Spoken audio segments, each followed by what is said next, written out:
আসসালামু আলাইকুম। সবাই কেমন আছেন? আশা করি অনেক ভালো আছেন। তো আজকে একটা বইয়ের রিভিউ নিয়ে চলে আসলাম। সেটা হচ্ছে অথবা হয়নি ঘুম। জুবাইর ইবনে কামালের লেখা খুবই দুর্দান্ত একটি বই। ছোটখাটো বই ১২৬ পৃষ্ঠার বাট ইনফরমেশনে ভরপুর। প্রথমেই বলে নিচ্ছি এই ভিডিওটা একটু দীর্ঘ হতে পারে বাট আপনি যদি সম্পূর্ণ দেখেন তাহলে ইন্টারেস্টিং কিছু ফ্যাক্ট পাবেন। গল্পে শুরুই হয় একজোড়া অনুসন্ধানী দল নিয়ে যারা রিসার্চ করছে ভূত নিয়ে। না, একদমই ভূতের গল্প ভেবে ভুল করবেন না।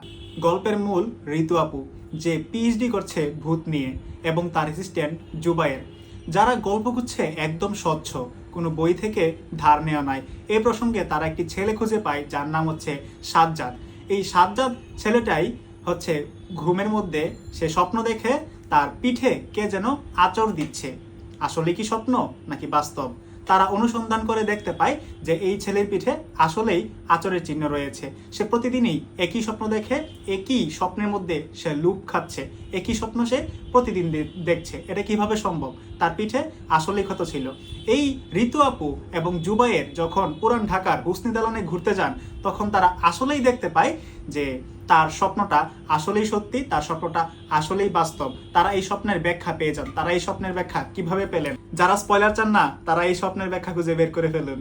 সাজ্জাদ যাওয়ার সময় এটা বলে যায় তার বাবার নাম দানিশ রুহান এবং তার মায়ের সাথেও অদ্ভুত কিছু ঘটে ঘুমের সময়। দানিশ রুহান রুকায়া চর্চা করেন এবং তিনি থাকেন পরিবারের বাইরে। এ প্রসঙ্গে ঋতু আপু এবং জুবাইর যায় সাজ্জাদের মায়ের সাক্ষাতে। তিনি যখন মায়ের সাক্ষাতে যান তখন তারা জানতে পারে যে তার মায়ের সাথে অদ্ভুত কিছু ঘটে এবং তিনি এই অদ্ভুত কিছু দেখতে পান। একদিন সন্ধ্যার সময় তিনি বসে তখন টিভি দেখছিলেন, তখন তার চারপাশে এসে নীল নীল ডানার মতো কিছু একটা এসে ঝাপটে ধরে। নীল রঙের বস্তুটি প্রতিদিনই আসে তার মায়ের সাক্ষাতে, তার মাকে ঝাপটে ধরে। ৪-৫ বছর পর যখন সেটা তীব্র আকার ধারণ করে তখন তার মায়ের ব্যথাও আরো বেশি অনুভব হতে থাকে। একসময় তিনি ব্যথায় খুবই বেশি ছটফট করেন এবং তিনি ঘুমের মধ্যেই চিৎকার করে ওঠেন। তার ছেলেমেয়েরা শুনতে পায় তিনি ঘুমের মধ্যে সুরেলাভাবে কান্না করছেন। এমতাবস্থায় সাজ্জাদ তার মাকে একদিন দেখলে তিনি দেখেন তার মা সুরেলা অবস্থায় কান্না করছে এবং তিনি দেখে খুবই ভয় পেয়ে যান এবং তিনি তৎক্ষণাৎ বাড়ি ছাড়ার সিদ্ধান্ত নেন। সাজ্জাদ তার পরিবার ছেড়ে বাইরে চলে যায়। অনেক ডাক্তার দেখানোর পরেও সাজ্জাদের মা ভালো হয় না, কিন্তু এক সময় সাজ্জাদের মা ভালো হয়ে ওঠে একটি বস্তুকে দেখে। সেই বস্তুটি কি? যারা স্পয়লার চান না অবশ্যই সেই বস্তুটি ব্যাখ্যা করতে পারেন। সাজ্জাদের দুই বোন সাদিয়া এবং সামিয়া।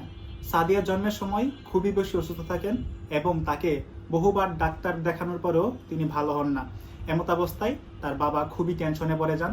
এলাকার এক হাজমের সাথে কথা বলে তিনি তার জন্য একটি তাবিজ নিয়ে আসেন। এই তাবিজে ছিল একটি কাঠের টুকরা। এই কাঠের টুকরাটি ঋতু আপু পেয়ে যায় যখন তিনি তাদের আগের বাড়িতে সন্ধান করতে যান এবং তিনি গুগলে রিসার্চ করে দেখেন এই কাঠের টুকরা আসলে খুবই দামি এবং খুবই পুরনো একটি বস্তু, যেটা ছিল আসলে নূহ আলাইহিস সালামের কাঠের নৌকার টুকরো।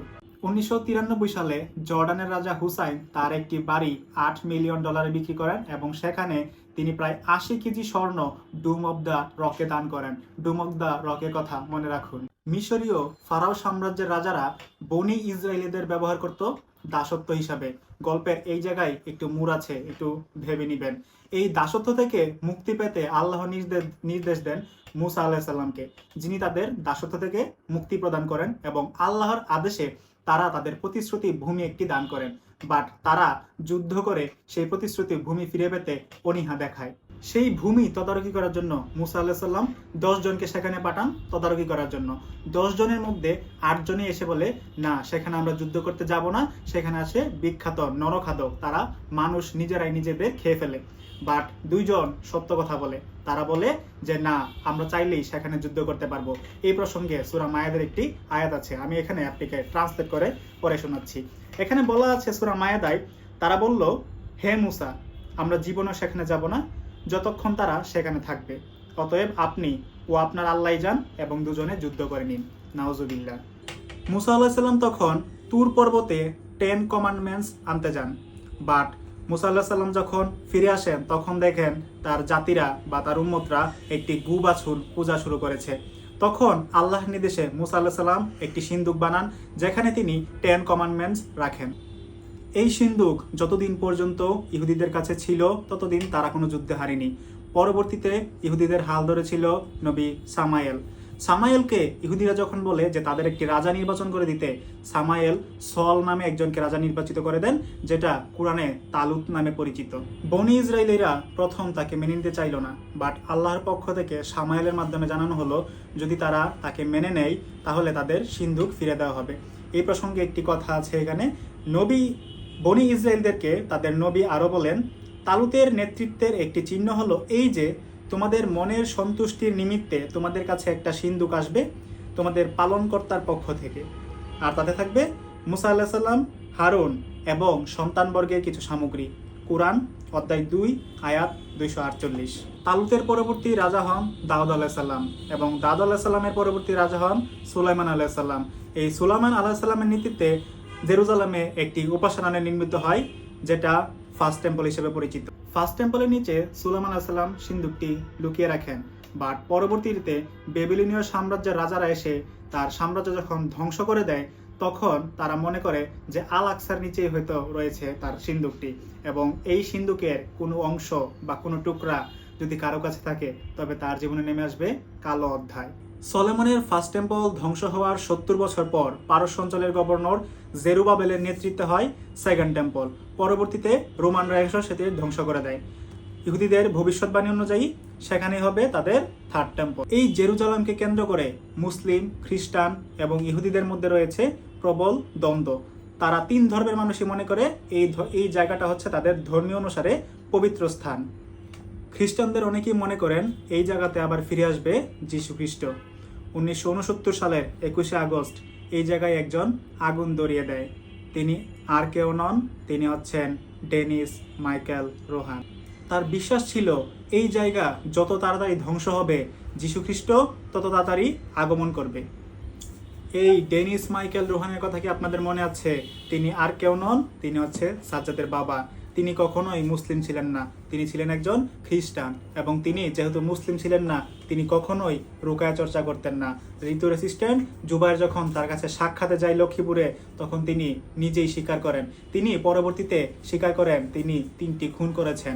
প্রথম খুনটি করেছিলেন তিনি যখন অস্ট্রেলিয়াতে তার মালিকের সাথে যখন দেখা হয়েছিল, তিনি তখন তার সাথে খুবই খারাপ ব্যবহার করেছিল এবং তিনি প্রথমে তার মালিককে খুন করেছিলেন।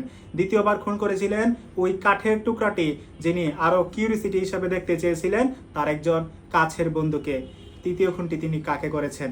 তৃতীয় খুনটি করেছেন আর কাউকেই নন, এই কাঠের টুকরাটি যার কাছে ছিল সেই ঋতু আহমেদকে। কারণ এই কাঠের টুকরাটি যার কাছেই থাকবে, আমি আগে একটু বলেছি যে তার জীবনেই নেমে আসবে কি কালো অধ্যায়। এখন তাহলে আসি সাজ্জাদের পিঠের দাগগুলো কিভাবে হয়েছে। সাজ্জাদ আসলে ছিল শিয়া ধর্মাবলম্বী। শিয়াদের একটি ধর্মমত অনুসারে তারা মুহররমের কোনো এক সময় তারা হাসান হুসাইনের, নবী করিম সাল্লাল্লাহু আলাইহি সাল্লামের নাতি হাসান হুসেনের কষ্ট সহ্য করার জন্য তারা নিজেরা নিজেদের শরীরে আঘাত করে। এই যে সাজ্জাদ সাহেব, তিনিও তার নিজের পিঠে আঘাত করত। পরবর্তীতে স্বপ্ন হিসেবেই তিনি সেটি দেখেছিল, এবং তার মা যখন এই নীল টানাটিকে আর দেখা বন্ধ করে দেন, তখন তিনি কিভাবে বন্ধ করে দিয়েছিলেন? কারণ দানিশ রোহান একবার তার বাড়িতে আসে, বাড়িতে আসার সময় তার পোষা একটা কালো জাদুর জিনিসকে দেখতে পান, এবং তিনি পরবর্তীতে আর সেই নীল জানাকে কখনোই দেখেননি।